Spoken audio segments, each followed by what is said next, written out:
What's up, everybody? Drew's Creations here. On today's episode, I'm going to be showing you how to advance the timing on a Stihl MS200T. Stay tuned. All right, guys. All right, so here's the tool I'll be using. This is the OEM Stihl tool. That's the part number for it. It's a T27. You don't have to use this. Any T27 will work. I just happen to have these. They're kind of nice. I work on a lot of saws, so I decided to buy me a set of these. I got this one, and I got the one for removing 8mm or 5/16 nuts, mostly carburetors. They're nice and deep, so they'll fit right on carburetor studs and take the nuts right off. They're really well-made tools. I like them a lot. And you can work on more than just Stihls with these, but that's what they're primarily for. Got Mr. Kevin Jackson's MS200T here. It's a beautiful, clean saw. He sent it to me for a muffler mod and a timing advance. So figured we'd bring you along and show you the timing advance here for those that haven't seen how to do this before or are curious. I have my own little method of doing this. It may not be 100% correct, but everybody does things a little different, and this is my method. Not saying it is 100% correct, but that's the way I'm gonna do it here. All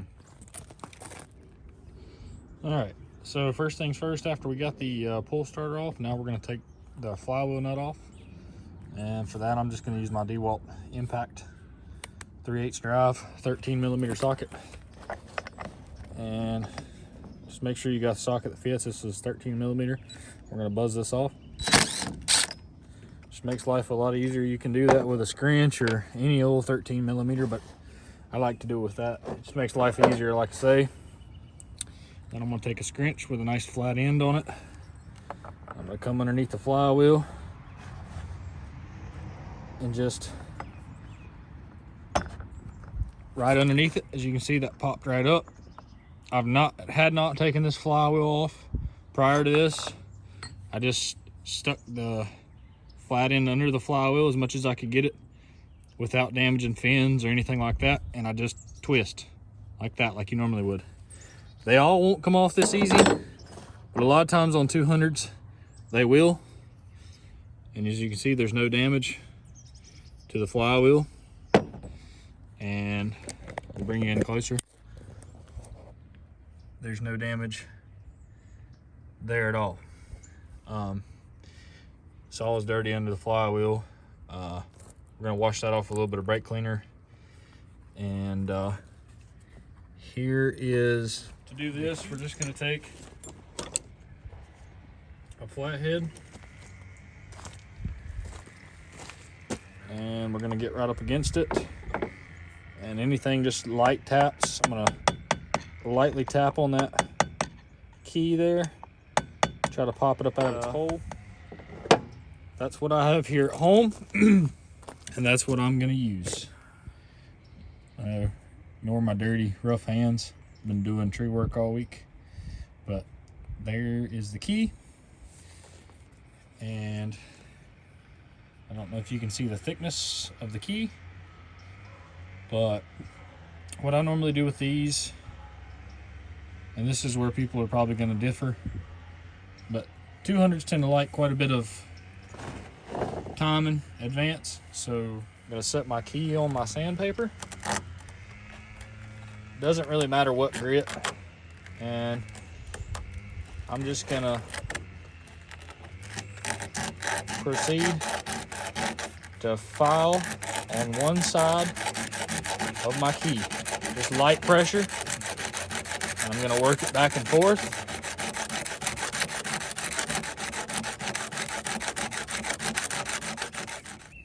All right, we didn't get it 100% clean, but we got most of the heavy junk off.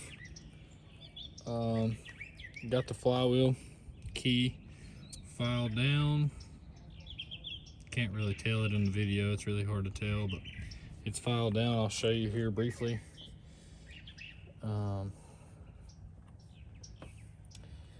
Reinstall our key here. It's a little cumbersome to get this in there without dropping it. That's the hardest part, is dealing with that key. Okay, reinstall our flywheel here. Just gonna line it up like so. Drop it down on there. Then we're gonna turn it back just to get it away from the gonna turn it back just to get it away from the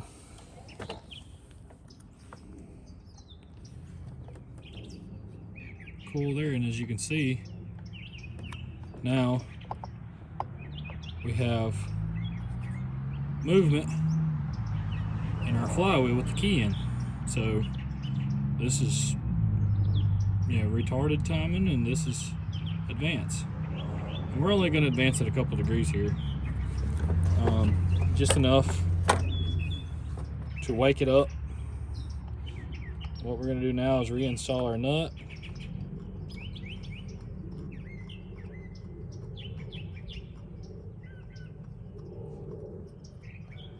Reinstall our nut.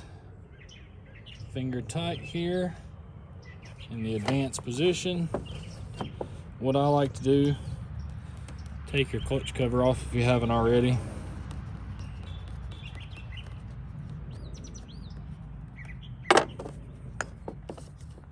Make sure the brake's not on.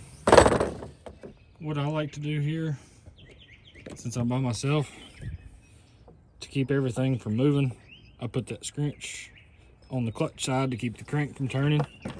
And I've got it against my bed here on my truck.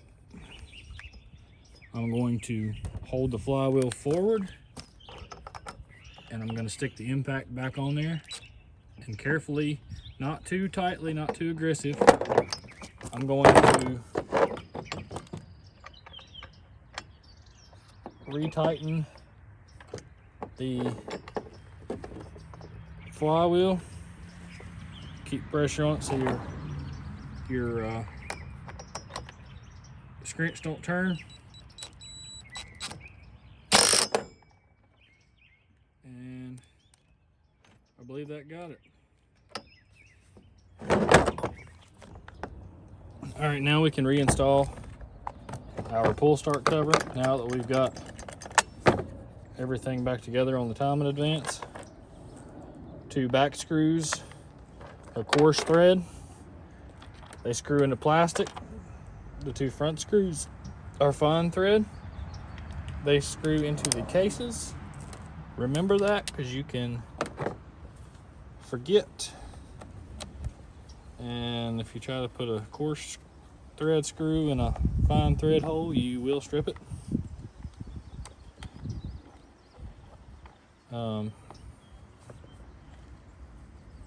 I have an impact there, and I do have a T27, but I like to seat all my screws by hand, so that way if something's wrong with one of them, I can feel it before it gets stripped out.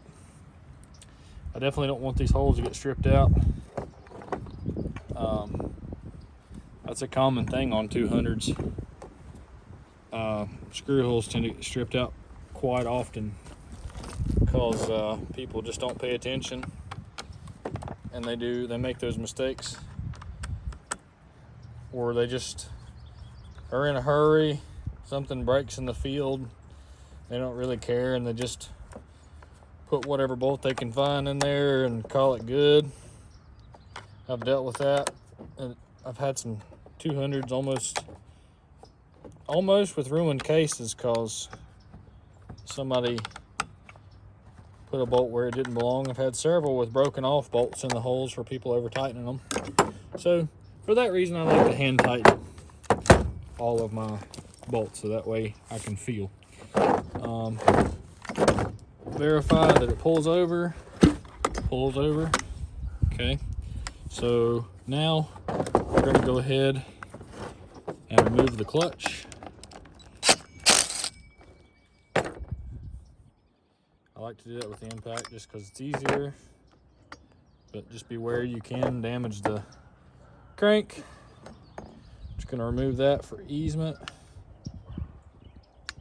And as you can see, somebody already didn't get this plastic piece back in there where it belongs. You can see it's sticking up right there. So it's a good thing we're taking this apart, so that way we can fix that mistake. So hopefully that hole's not stripped out. We're gonna remove that cover. And we've got it now to where we can just pry up on that cover ever so slightly. We just want it up out of the way a little bit. And now we can reach up in here and take loose our muffler bolts. Get those removed. And our muffler will slide right out. Be careful not to drop your gasket just like I just did. Oh, make sure you have the gasket.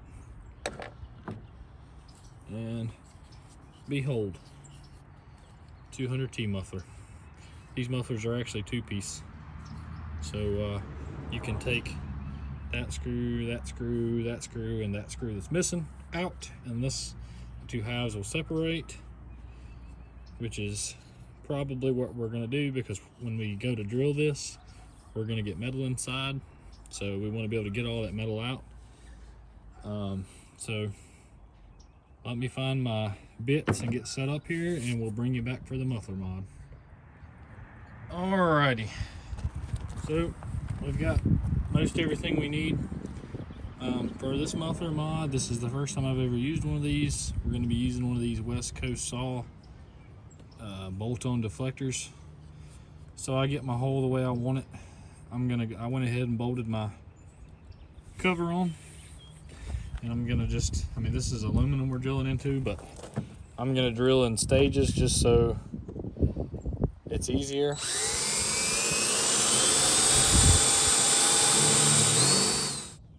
And there you have it, folks. It's a West Coast saw muffler deflector port installed on a 200T. We did split the muffler and get all the metal out.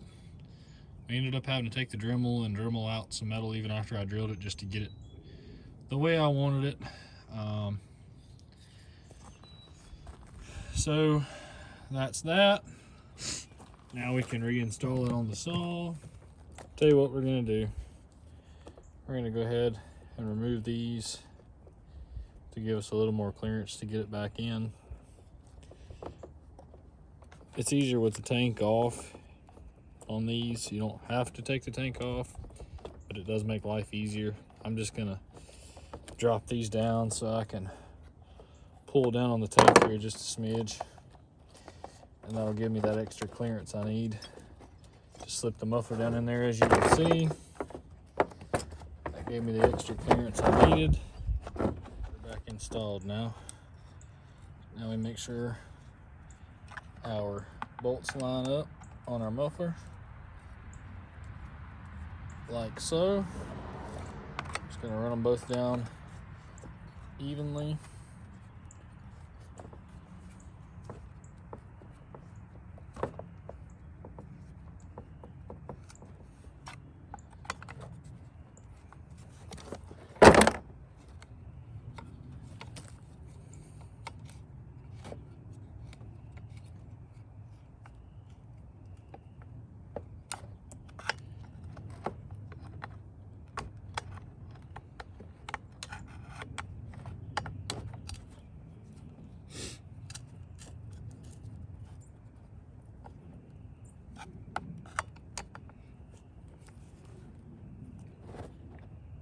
All right, now that we have our muffler back tight or snug, we can pop this cover back down here like it's supposed to be. Make sure that it sits like it's supposed to be. We can go ahead and snug these bolts right here. To make your life a little easier when you're for removal, I would go ahead and take these out. Cover like it's supposed to be and not sticking out. We're because that'll deform the plastic. Yep, and make sure we get this popped back down. All right, we got our plastics reinstalled, our bolt is reinstalled. Now we can go ahead and put our bearing on, just like so. We can reinstall our clutch, which is reverse threads. And we're just gonna hold out on our recoil so we don't bust it as we retighten the clutch just ever so slightly. All right, clutch is tight. All right, folks, that is the time in advance / muffler mod on a 200T. I know what you all came to see. We're gonna get this thing fueled up here and give it a fire up and see how it sounds. What do you think?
Alright guys, as you can see, I usually tune them by ear, but I bought a tack and I just wanted to see what this baby was turning, make sure she was turning a nice safe RPM. As you can hear, it's 4-stroke and Stihl. Took a second to get her dialed in with the muffler mod and everything. She was really lean, and she was so lean in fact that it wouldn't hardly run. I ended up having to back the low screw out like half a turn, 3/4 of a turn before it would even start and run. So the muffler mod works a lot. These things need a lot more fuel after that, so make sure if you're doing any kind of muffler mod on any kind of saw that you're retuning it after you get done, because if not, you can fry the saw. But anyway, that's a muffler mod and time in advance on an MS200T. Kevin, I hope you enjoy it, buddy. We're gonna get this thing barred up probably sometime this weekend and put it in some wood, try it out, and then it'll be on its way back to Kevin. Hope y'all enjoyed. Thanks for watching. We'll catch you on the next one. Over and out.